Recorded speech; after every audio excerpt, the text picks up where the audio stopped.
Good morning বন্ধুরা, আমি শ্রাবন্তী। আমার ক্যাপচার অফ ফ্রেম ব্লগে তোমাদের অনেক অনেক স্বাগত। আশা করছি তোমরা সবাই ভালো আছো আর আমিও ভালো আছি। আজ হচ্ছে বুধবার 2 তারিখ 2রা জুলাই, আর এখন ঘড়িতে বাজে সকাল 5:30টার মতো। আর এখন থেকে তোমাদের সাথে নিয়ে আমার ব্লগটা স্টার্ট করছি। আশা করছি তোমাদের ভালো লাগবে। তো ঘুম থেকে উঠেছি ওই 5টা নাগাদ, আর ঘুম থেকে উঠেই আমি বাসি কাজকর্মে হাত দিই না। তো সকালবেলার যেসব কাজকর্ম থাকে তার আগে আমার নিজস্ব বেশ কিছু কাজকর্ম থাকে, যেমন হচ্ছে ব্রাশ করার পর 2 গ্লাস হালকা গরম জল খাওয়া। তারপরে হচ্ছে কোনো দিন ড্রাই ফ্রুটস ভিজিয়ে রাখি, কোনো দিন ভিজিয়ে রাখি না। রোজ রোজ আমার ড্রাই ফ্রুটস খেতে ভালো লাগে না, তো যেদিন ইচ্ছা হয় সেদিন ভিজিয়ে রাখি। বিশেষ কিছু না, এই হয়তো একটুখানি ড্রাই খেজুর বা আমন্ড, ছোলা, কাঁচা ছোলা, এই ধরনের জিনিস। এর থেকে বেশি কিছু আমি খাই না। নর্মাল যেগুলো মোটামুটি বাড়িতে থাকে সেই ধরনের ড্রাই ফ্রুটসগুলোই খাই আর কি। আর তারপরে হালকা কিছু ব্যায়াম, তারপরে একটুখানি ধ্যান করার থাকে। তারপরে আমি বাসি কাজকর্মে হাত দিই, এবং তার আগেও একটুখানি ছাদে ঘোরাঘুরি, একটুখানি গাছপালার সঙ্গে একটুখানি ঘোরাফেরা, গাছগাছালি দেখা, মানে সবুজ সকালবেলা দেখাটা তো খুবই ভালো, চোখের জন্য খুব ভালো। তো তারপরে আমি বাসি কাজকর্মে হাত দিই। তো রান্নাঘরকে পরিষ্কার পরিচ্ছন্ন রাখতে গেলে আমাদের কিন্তু সবাইকেই একটা রুটিন ফলো করতে হয়। সেরকম আমিও বেশ কিছু রুটিন ফলো করি। তো অনেকেই কী করে, রান্নার পরে কিন্তু সমস্ত জিনিসপত্র মোছামুছি করে নেয়, আর আমি করি একেবারে মর্নিংয়ে। আসলে সকালবেলা যখন আমার রান্নাবান্না থাকে, ধরো সকালবেলা আমার মেয়েকে স্কুলের টিফিন বানিয়ে দিতে হয়, একবার রান্না হয়। তারপরে কর্তামশাই বেরোয়, তো ও ভাত খেয়ে বেরোয় না, ও 10টায় বেরোয়। ও হচ্ছে সকালবেলা ছাতু অথবা একটুখানি ড্রাই ফ্রুটস এই ধরনের কিছু খায়। আর তারপরে ওর লাঞ্চ বক্স প্যাক হয় রুটি, লুচি, পরোটা, অথবা তার সঙ্গে একটা তরকারি, একটু স্যালাড, এইগুলোই থাকে। গরমকালে হয়তো টক দই, তো এই ধরনের কিছু। তারপরে হয় আমাদের আবার লাঞ্চের ভাত, তরকারি, মাছ, মাংস বা ডিম, এই ধরনের রান্নাবান্নাগুলো হতে থাকে। তো সন্ধেবেলা পড়ানোর থাকে বলে আমি বিশেষ করে রান্নার দিকে যাই না, হালকা পাতলা রান্নাগুলো করি। আর দুপুরের ভাত তরকারি থাকে, কর্তামশাই খায়। তার সঙ্গে হয়তো আমাদের রুটির সঙ্গে হয়তো একটা তরকারি হয়েছে, গরম তরকারি, সেটাও নিয়ে নেয়। এইভাবে ওর ভাতটা আসলে রাতে খায়। তো এতক্ষণ ধরে রান্না বান্নার পর আমার আর এনার্জি থাকে না তখন এই জিনিসপত্রগুলো মোছামুছি করা, মানে কিচেনের যে জিনিসগুলো ইউজ হয় সেইগুলো মোছামুছি করার। আমি হয় একেবারে মর্নিংয়ে, মানে বাসি কাজকর্ম যখন সারি তখনই করে নিই, অথবা রাতের দিকে করি। তো রান্না বান্না শেষ করার পর আমার একেবারেই এনার্জি থাকে না, এনার্জি পুরো লস হয়ে যায়। আর তার উপরে হচ্ছে আমার মেয়ের স্কুল 7:30 থেকে স্টার্ট হয়, আর ওর স্কুল শেষ হয় 12টা বাজতে। ওর বাড়িতে ঢুকতে ঢুকতে 20-25 মিনিট সময় লাগে। আর তারপরে এখনও তো সেইভাবে ও বড় হয়ে ওঠেনি, তাই ওর পিছনেও কিন্তু অনেকটা সময় লাগে। ও এলে ড্রেস খুলে দেওয়া, বা ওর ড্রেসগুলো যেগুলো খোলে সেগুলো হয়তো নির্দিষ্ট জায়গায় রাখা, কখনো রাখে কখনো রাখে না। তারপরে ওর লাঞ্চ বক্স, তারপরে ওয়াটার বোতল ঠিক জায়গায় রেখেছে কিনা দেখা, বা ওর স্কুল কেমন গেল, স্কুলটা কেমন কেটেছে, কটা বন্ধু বান্ধবদের সঙ্গে ওর কি হয়েছে। তো এইগুলো যখন ওর সঙ্গে কথা বলি, তো বেশ কিছুটা ওর পিছনে সময় যায়। তো তখন আর এনার্জি থাকে না এইসব কাজকর্ম করার। তাই আমি চেষ্টা করি রান্নাবান্না করার পর একটু নিজেকে ফ্রি রাখতে, যাতে মেয়ের সঙ্গে বেশ কিছুক্ষণ সময় কাটাতে পারি। আসলে এখন কিন্তু বেশ ফ্ল্যাট বাড়ি বেশি দেখা যায়। তার ওপর হয়তো কাজের সূত্রে বাইরে, যেমন আমরাই আছি, কাজের সূত্রে ভাড়া বাড়িতে থাকি। তো এখন কিন্তু জয়েন্ট ফ্যামিলি খুব কম দেখা যায়। আগে জয়েন্ট ফ্যামিলি হলে কিন্তু এই যে একক সময় কাটানো মেয়েদের সঙ্গে, মানে বাচ্চাদের সঙ্গে, সেটা অতটা দরকার পড়তো না। কারণ জয়েন্ট ফ্যামিলিতে জেঠু, কাকু, কাকিমা, ঠাকুমা, দাদু সবাইয়ের সঙ্গে এত সময় পেত যে মা বাবার সঙ্গে আলাদা সময় না কাটালেও চলতো। কিন্তু এখন যেহেতু একক ফ্যামিলি, সেখানে কিন্তু বাচ্চাদের সঙ্গে সময় কাটানো খুবই দরকার। তাদের মনে কি চলছে কি না চলছে, কি চায় তারা, কতটা কি শিখেছে, সমস্ত কিছু কিন্তু দেখা দরকার আছে।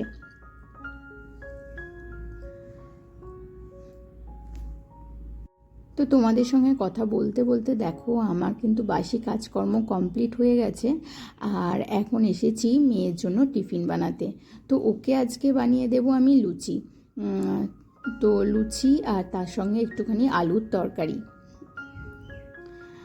তো ওদিকে হচ্ছে আলুর তরকারিটা আমি বসিয়ে দিয়েছি আর এদিকে লুচিগুলো ভেজে নিচ্ছি। আর এদিকে কিন্তু লুচি ভাজতে ভাজতেই আমি ওকে ডাকছি। 6:20 থেকে আমি ওকে ডাকি, কারণ ও 6:20 ডাকলে 6:30 বা 6:35 ঘুম থেকে উঠবে।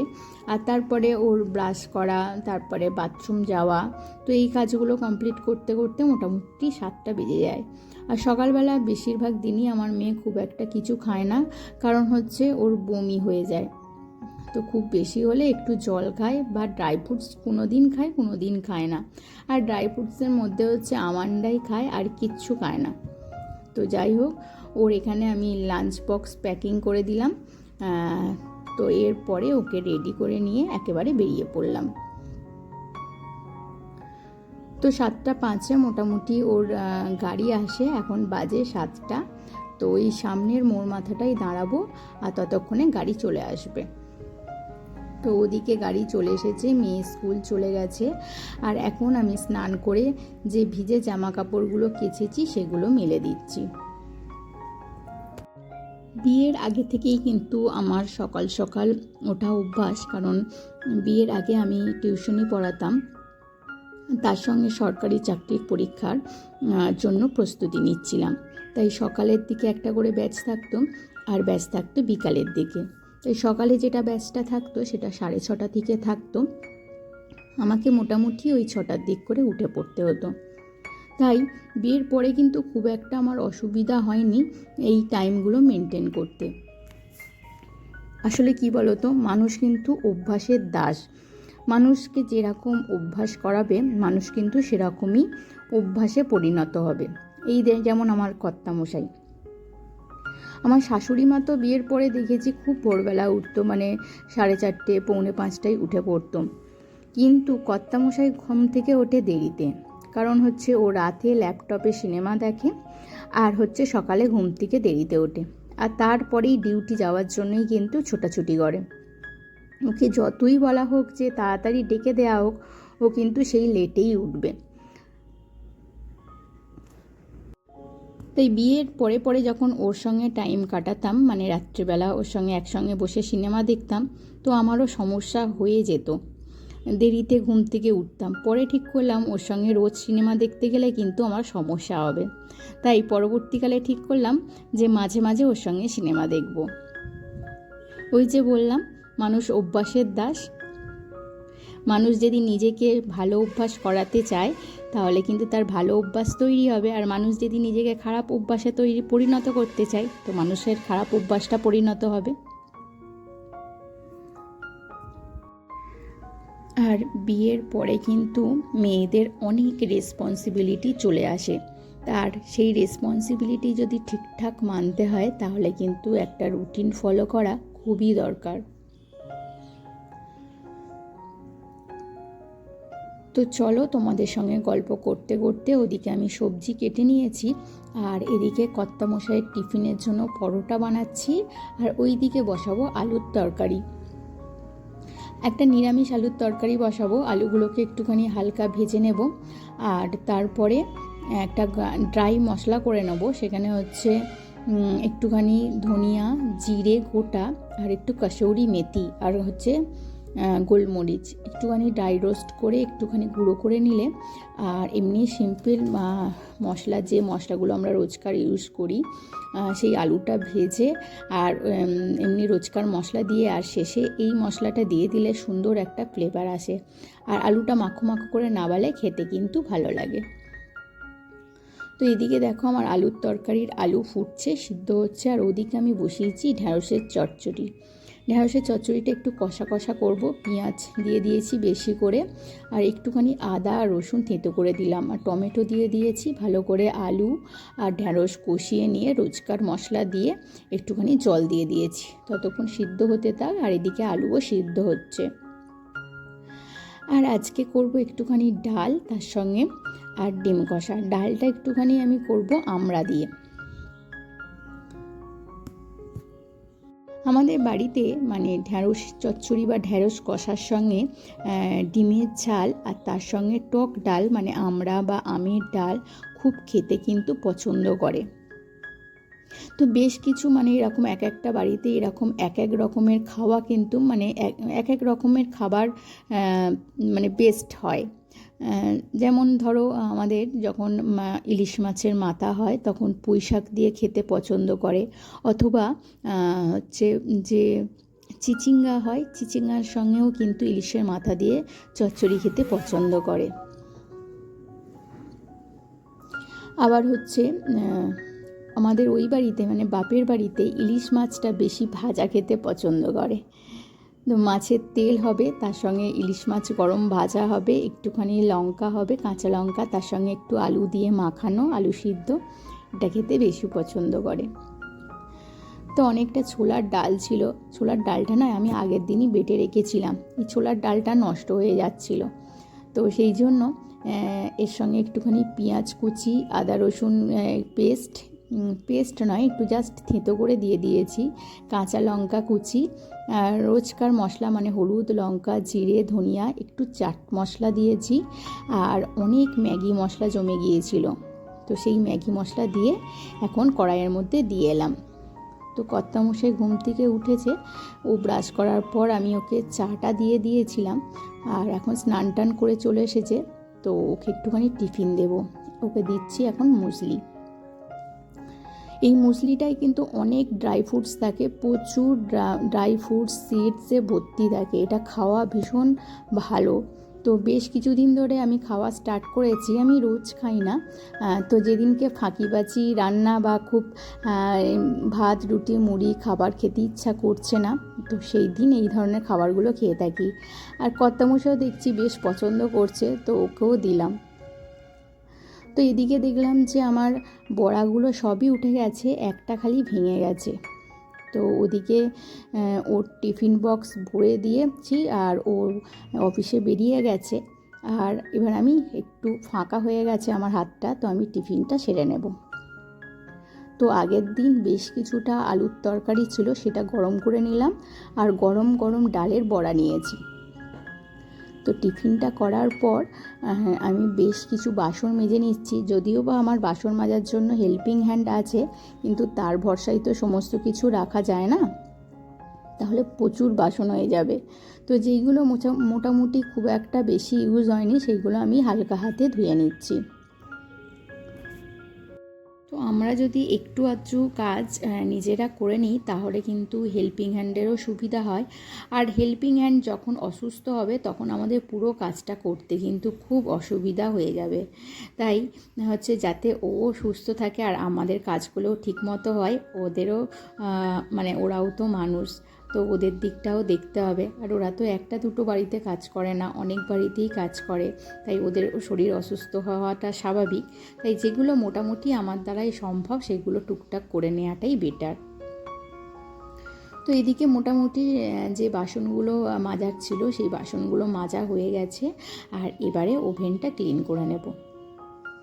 তো এখনও কিন্তু বিছানাটা আমার গোছানো হয়নি, কারণ হচ্ছে কর্তামশাই তো অনেকটা লেট পর্যন্ত ঘুমাচ্ছিল, আর ভাবলাম একেবারে রান্নাঘরটা পরিষ্কার করে নিয়েই তারপরেই হচ্ছে একেবারে ঘরে হাত দেব, কারণ এই দিকটাও পড়ে থাকবে আবার ওই দিকটাও করতে যাব, তাহলে কিন্তু দুদিকই সামলাতে পারবো না।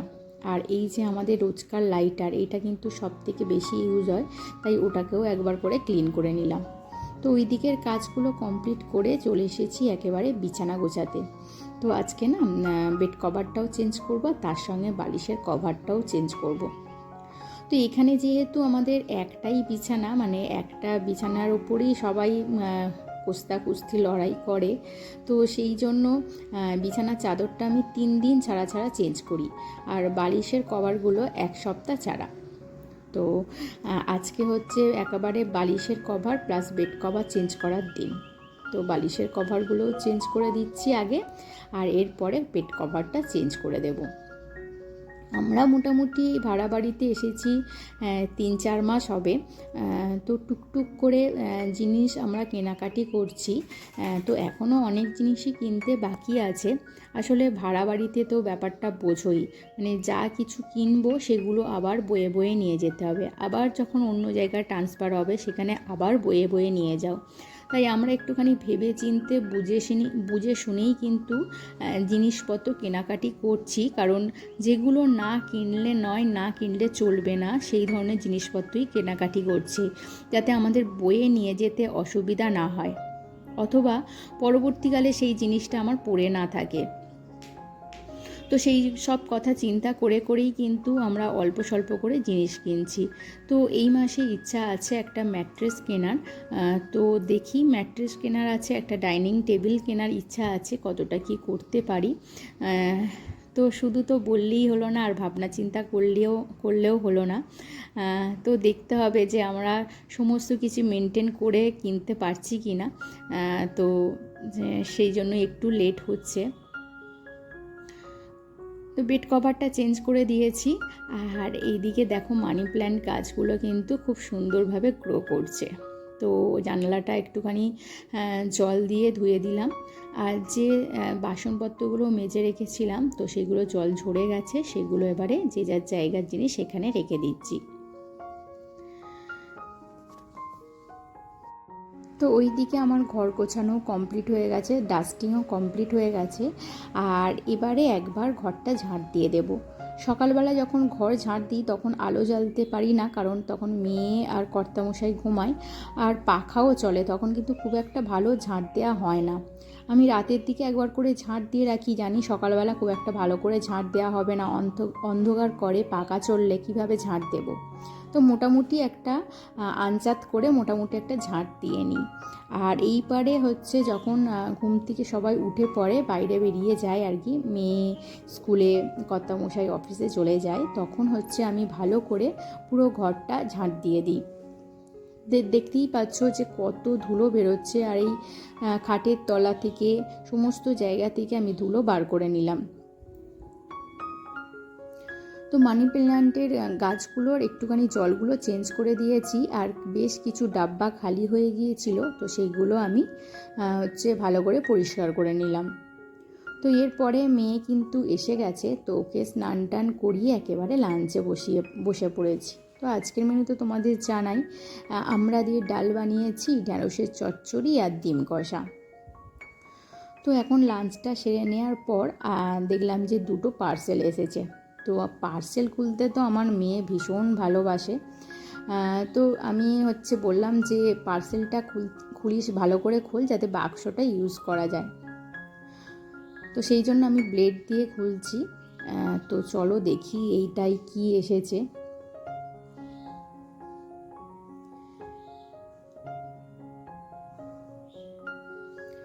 এটা এসেছে হচ্ছে কিচেন ম্যাট। এটা 2টো সেট, একটা লম্বা রেক্ট্যাঙ্গেল আর একটা হচ্ছে স্কোয়ার না, এটাও রেক্ট্যাঙ্গেল, এটা বড়োর ওপরে, এটা ছোটোর ওপরে। তো এইগুলো ওয়াটারপ্রুফ, খুব সুন্দর জানো তো, মানে আমি বলছি মেয়েকে যে এগুলো সরে না, ওই জন্য ও পা দিয়ে সরিয়ে দেখছে যে হচ্ছে সরছে কি না। তো একটা ঘরের মধ্যে রাখবো, আর একটা হচ্ছে কিচেনের সামনেটা রাখবো, ওখানে একটা আমার ম্যাট দরকার ছিল। তো সেই জন্য এই ধরনের ওয়াটারপ্রুফ নিলাম, কারণ রান্নাঘরে তো জল টল হচ্ছে তোমার হাত দিয়ে পড়বেই, টোপে পড়ে, তো সেই জন্য এরকম ওয়াটারপ্রুফ নিয়েছি। তো দেখতে ভীষণ সুন্দর হয়েছে। আর এই দেখো আমার মেয়ের কীর্তি দেখেছো, মাথায় দিয়ে বসে আছে। তো 2টো পার্সেল এসেছে। তো আর একটা পার্সেল কী এসেছে চলো দেখি। তো এইটাই হচ্ছে আমার এসেছে স্টিলের ওয়াটার বোতল, আর এর সঙ্গে কিন্তু একটা ক্লিন মানে বোতলগুলোকে ক্লিন করারও একটা যে জিনিস, সরি এটা হচ্ছে ওয়াটার বোতল নয়, এটা এসেছে নাইফ। এটা 3টের সেট আছে। তো এই নাইফগুলো খুব সুন্দর। আমি হচ্ছে এখানকার বড় বাজারে গিয়েছিলাম, দেখলাম একটারই দাম 200 টাকার মতো পড়ছে, আর এখানে কিন্তু এইটা 3টের সেট দিয়েছে প্রায় আমার 200 টাকার কাছে, পুরোপুরি 200 নয়, 184 না 85 টাকা এরকম নিয়েছে। আর এখন তো বর্ষাকাল, বুঝতেই পারছো, মানে জামা কাপড় কবে যে কাচা হচ্ছে আর কবে যে শুকনো হচ্ছে, মানে তার কোনো ঠিক ঠিকানা নেই। কেচে তো দেওয়া হচ্ছে, শুকনো যে কবে হবে তার কোনো ঠিক ঠিকানা নেই। আজকে ওয়েদারটা ভীষণ ভালো ছিল, মোটামুটি জামা কাপড় সব শুকনো হয়ে গেছে। তো বিকালবেলা একটুখানি, মানে দুপুরের দিকে একটুখানি আমরা রেস্ট নিয়েছিলাম, তারপরে উঠে আবার বিকালবেলা থেকে এইসব কাজকর্মগুলো শুরু করে দিয়েছি। কারণ কর্তামশাই মোটামুটি 5:30 পৌনে 6টার দিক করে আসবে। আমি চেষ্টা করছি তার আগে সমস্ত কাজ কমপ্লিট করে নিতে, কারণ এরপরে চাটা খাবে, একটুখানি গল্প গুজব হবে, তারপরে সন্ধেবেলা হলেই মেয়েকে পড়াতে বসতে হবে। তো সেই জন্য ওর যে জামা কাপড়গুলো ছিল, ওর নয় সবাইরই জামা কাপড় ছিল, আমার, মেয়ের, কর্তামশাই, তো সবাইয়ের জামা কাপড়গুলোই হচ্ছে একটুখানি ভালো করে গুছিয়ে নিচ্ছি। তো জামা কাপড়গুলো যে যার জায়গা মতো রেখে দিলাম। আর হচ্ছে এবার একটুখানি ধুনো দেব, কারণ সন্ধেবেলা ধুনো দিলে কিন্তু খুব সুন্দর একটা ফ্রেশ ফ্রেশ ব্যাপার আসে, আর ধুনোর গন্ধ ভীষণ সুন্দর। তো সেই জন্য সন্ধেবেলায় সন্ধে দিয়ে আর একটুখানি ধুনো দেখিয়ে দিলাম। আর এরপরে একটুখানি মেয়ের টিফিন বানাবো। তো ও আজকে বলছে যে ডিমের স্যালাড বানাতে, মানে ডিম, তার সঙ্গে একটুখানি আলু হয়তো কুচি দেবো, আর তার সঙ্গে একটুখানি পেঁয়াজ কুচি, আর হচ্ছে একটুখানি উপর থেকে চাট মশলা। আর কর্তামশাই বললো ওর সঙ্গে একটু আলু সিদ্ধ, একটু পেঁয়াজ কুচি আমার দিয়ে দেবে, আমি একটুখানি মুড়ি দেখাবো বাদাম দিয়ে। তো চলো বন্ধুরা, ওদের জন্য টিফিন বানাই। তো আজকের ভিডিও এই পর্যন্ত রাখছি। ভিডিওটি ভালো লাগলে অবশ্যই একটা লাইক কমেন্ট করে দিও, আর আমার চ্যানেলে যদি নতুন বন্ধু হয়ে থাকো তাহলে অবশ্যই একটা সাবস্ক্রাইব করে দিও। আর যেসব বন্ধুরা সাবস্ক্রাইব করে আমার পাশে আছো তাদেরকে জানাই অসংখ্য অসংখ্য ধন্যবাদ। তো তোমাদের সঙ্গে আবারও দেখা হচ্ছে নেক্সট কোনো ভিডিওতে, নেক্সট ব্লগে। তো আজকের মতো টাটা। তো টিফিনটা বানাতে তো একটু লেট হবে, আমার মেয়ের এত জোরেই খিদে পেয়েছে, তোকে বললাম ততক্ষণ একটু তুই বিস্কিট খা। তো তোমাদের সঙ্গে আবারও দেখা হচ্ছে নেক্সট ভিডিওতে।